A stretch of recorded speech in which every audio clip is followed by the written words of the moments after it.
Hey everybody, Mr. King here. Me and Mr. Bach are in the gym today. We're gonna take a couple minutes to show you the couple demonstrations. The first one's gonna be the sit and reach. So here's how we want you guys to do sit and reach. As you can see, Mr. Bach comes into the classroom. He sits down on his spot. First thing we're gonna always do is gonna be the sit and reach. When we do that, we stick our right leg out forward. Notice that Mr. Bach's right knee is flat on the ground. His left knee is bent with his foot flat on the ground. Now what we want you to do next is we want you to put your finger over your finger, keeping them the same distance. And we want you to stretch for a 10 count. 1, 2, 3, all the way to 10. We will say switch.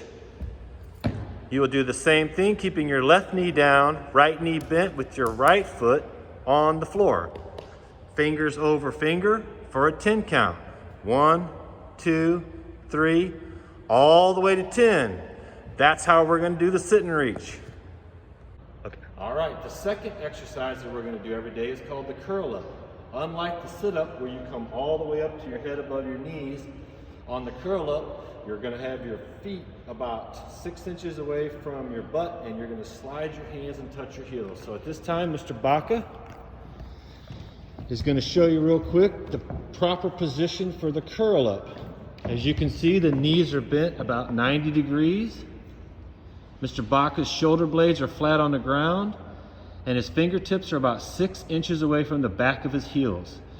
When performing this exercise, you're going to make sure you lift your shoulder blades up off of the floor, keeping your arms and hands on the basketball floor till you touch the back of your heels. Go ahead, Mr. Baca, show them a couple crunchers. These are actually called curl ups. All right, that's 3. When we get to 10, we will slide over into the push-up position. All right, good job. Now we got our third exercise. The third exercise is the push-up. When we do the push-up, we make sure that our body is straight. We're on our toes. Our arms are going to be below our chest. When we bend our elbows, it should come to about a 45-degree angle before we push ourselves back up. Making sure the body is straight. We don't want to have a big hump in the back, a lower sag in the back.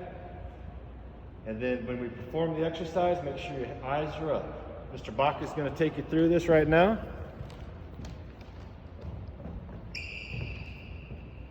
As you can see, his body is straight. He is going to go down to a 45-degree angle of the elbows and press back up. Mr. Baca, go ahead and do a couple for us. And if we want to modify these, we let you go onto your knees.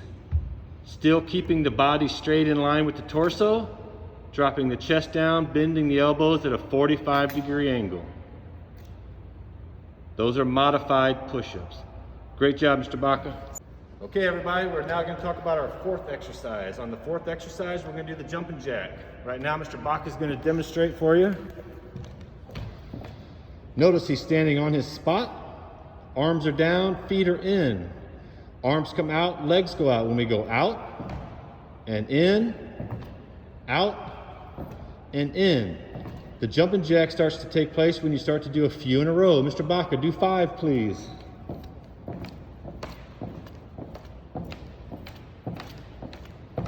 We will do 10 jumping jacks every day. That's our exercise warm-ups.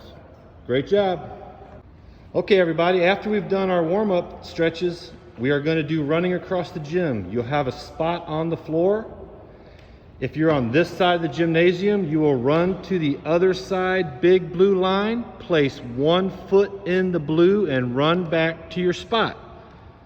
To start off with, we're going to do jogging. Mr. Bach is going to demonstrate jogging to the other side. Ready, go.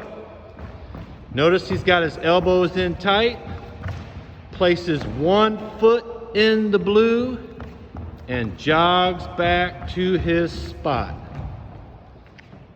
If we were going to do galloping or skipping or karaoke, you would do the same thing, running from your blue spot all the way to the opposite big blue line.